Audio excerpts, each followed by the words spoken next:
Some of you know me from last year and the year before when I was living in Brussels. And at the time I was working as a staff interpreter at the European Commission, and my contract ended last February. We always knew we weren't going to stay in Brussels because my husband was on a career break for 3 years from his very demanding career as a police officer policing the streets of Leeds in the UK.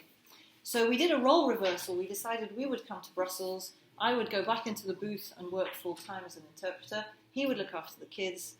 But that was my kind of window of opportunity. And when the 3 years were up, I would turn back into a pumpkin and we would go back to England. And he would go back to work and I would go back to being a stay-at-home mummy. So that was what we did last year. We left Brussels and went back to the UK. But we decided we would take the scenic route back to the UK because it was a once-in-a-lifetime opportunity for us to do something a bit different. So we chose to spend 4.5 months travelling around France to get back to the UK. And that was a really great thing to do. We took my son out of school. He had just begun primary school here in Belgium. And we took him out of the school system. My daughter hadn't started school because here on the continent, children start school at the age of 6, whereas in the UK they start school at the age of 4. So if we had been in the UK, she would have already been in the school system. But as it was, she was in maternelle, so we didn't have to withdraw her from anything because she hadn't started yet. We decided to homeschool our children while we were travelling around France. Many people said to us, but what are you going to do? Don't you need authorization to homeschool your children? To which we said, homeschooling is legal in France, homeschooling is legal in England, but we're not actually going to tell anybody what we're doing because we've left Belgium, so they're not in the Belgian system. We haven't arrived in England, so they're not in the English system yet.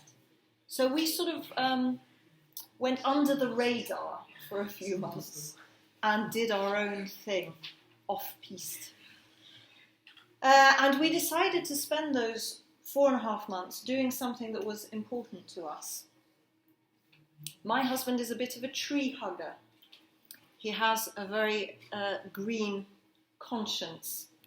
And so we thought we would spend those 4 months working on organic farms under a scheme that you may have heard of, which is called Woofing.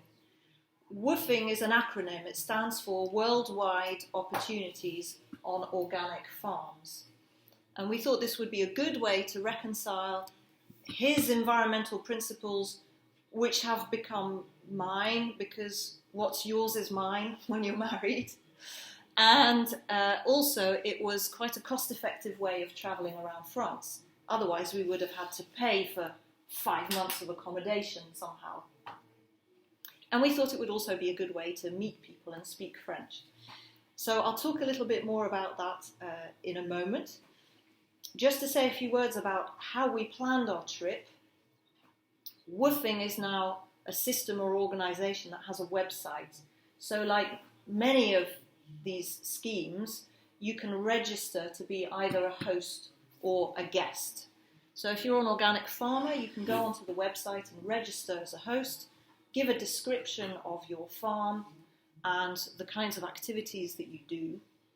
And then if you want to be a woofer, you can go onto the site and find a suitable location and then approach the potential hosts and say, here I am, I'd like to come and stay with you for 2 weeks or a month or whatever, and join in with your activities on the farm. So we planned our whole trip in this way. I say we, meaning I. It's the royal we in our household. I don't know who wears the trousers, but I do the admin. So I approached many hosts in France, in the south of France. I hardly need to say why we chose the south of France for the months of March to July rather than the north of France, especially knowing that we were going to go back to England afterwards. It's been raining in England since October.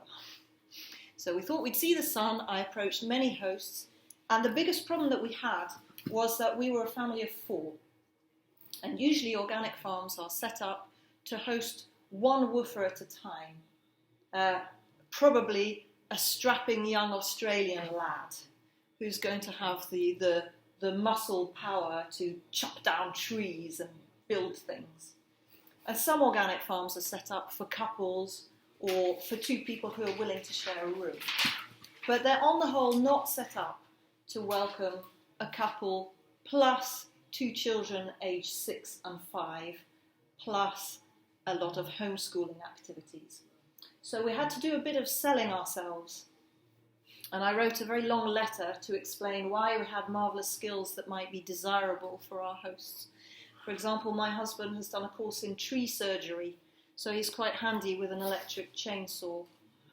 And I waxed lyrical about my skills in bakery and aromatherapy and goodness knows what else, to try to say that we would be useful on the farms.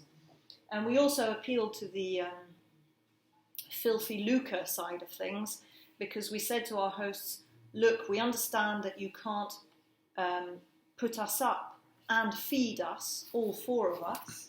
That will be unfair when we can only do the work of one person, or possibly 1.5. So we're willing to pay for our own meals, and we're bringing a tent. So we hope that this would appeal to them. And some of them said yes.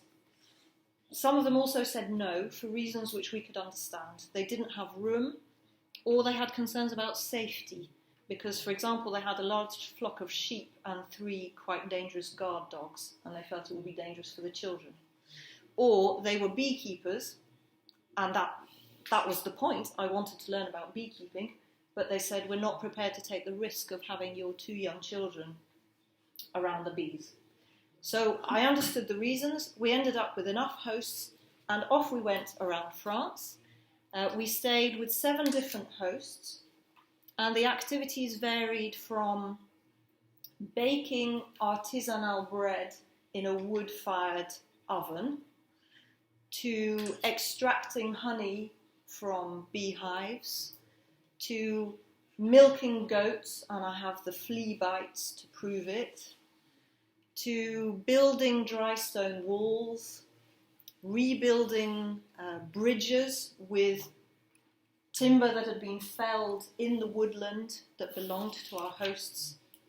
We did all sorts of things. We planted vegetables, we transplanted, we weeded, we watered, many different things in the course of those 4.5 months. I would like to tell you about the pros and cons of woofing, in case after that description you're tempted to try it, or perhaps put off for life after that description, I'm not sure yet. So the first and obvious advantage of woofing is that it's a very good way for somebody to make a start if they're interested in farming or in agriculture as a career. Because it can be, if you pick the right host, a bit like an apprenticeship.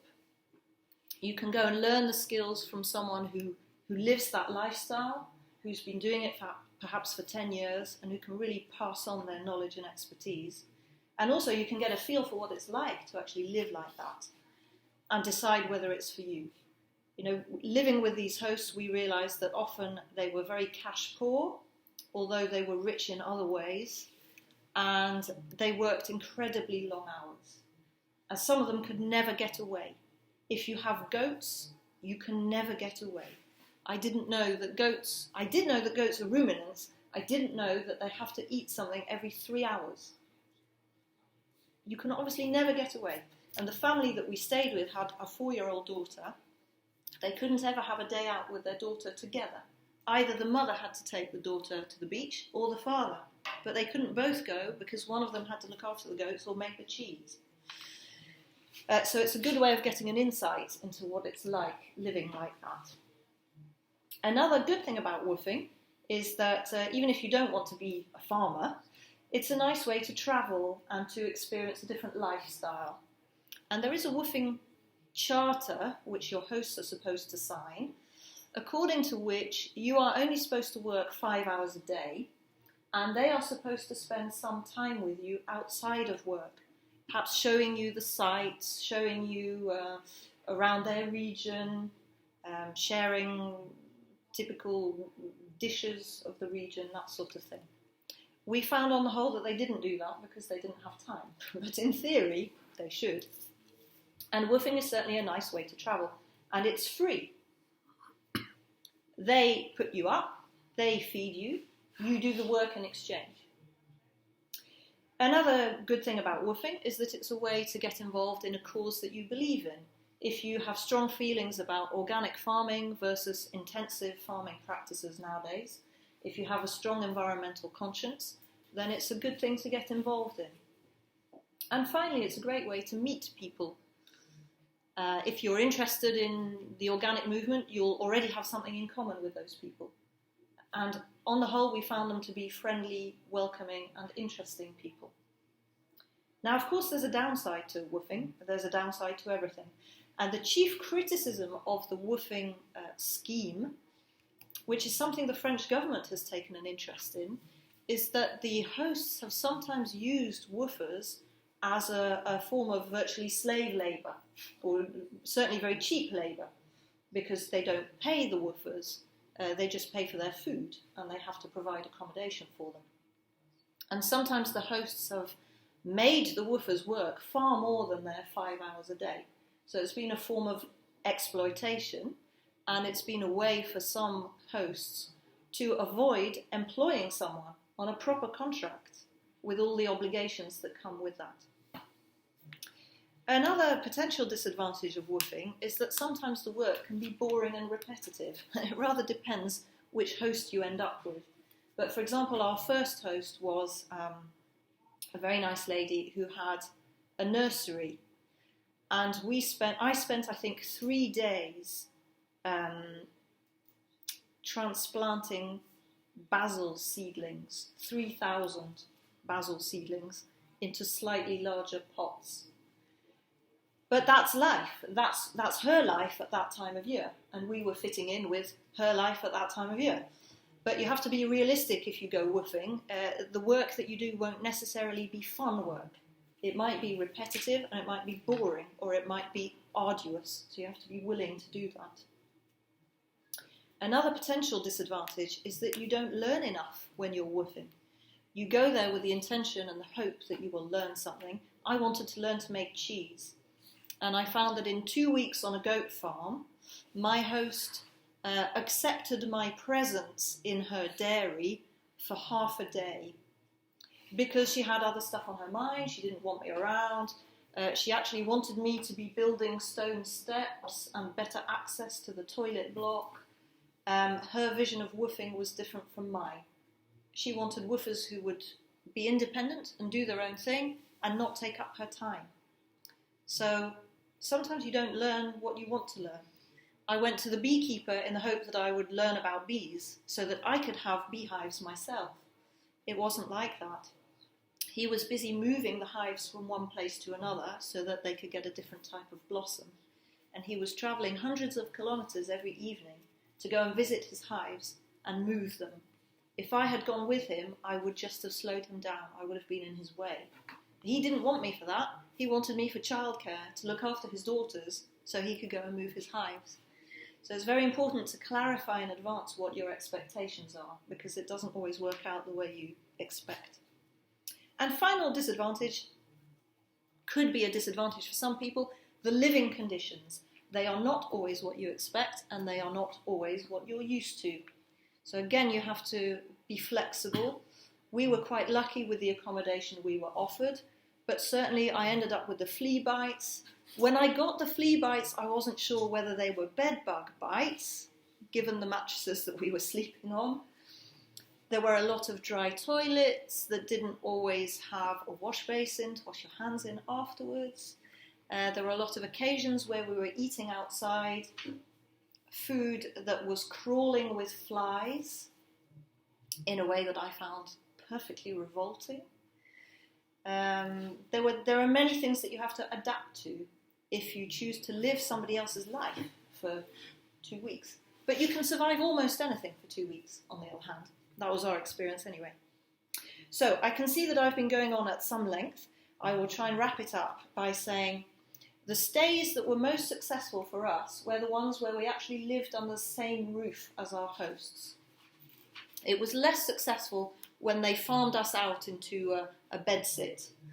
And it was more successful when we lived under their roof and ate with them, and we could really see what their life was like, talk to their children when they had children, and experience their lifestyle. And I think we made some friendships. We had some very interesting talks and made some friends. And it was most successful and memorable when we were outside of our comfort zone. So the two hosts that we thought on arrival we might not be able to survive for 2 weeks. And when we arrived at one of them, my husband said, "Do you think you can actually live here for 2 weeks?" I said, "Come on, let's do it." Those are the 2 stays that were the most memorable because they pushed us out of our comfort zone, they were challenging, and they were very thought-provoking. And that's partly why we went. We wanted to see for ourselves whether we could adopt some of those ideas and live like that, or whether some of them were too extreme.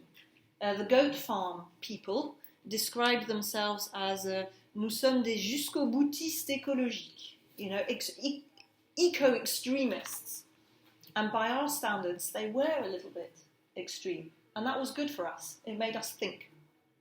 So to conclude, I would recommend Woofing if you want to travel, if you want to meet people, if you're interested in environmental principles, and if you want to experience somebody else's life close up. But I think if you want to try Woofing, you have to be prepared to be flexible and to work hard.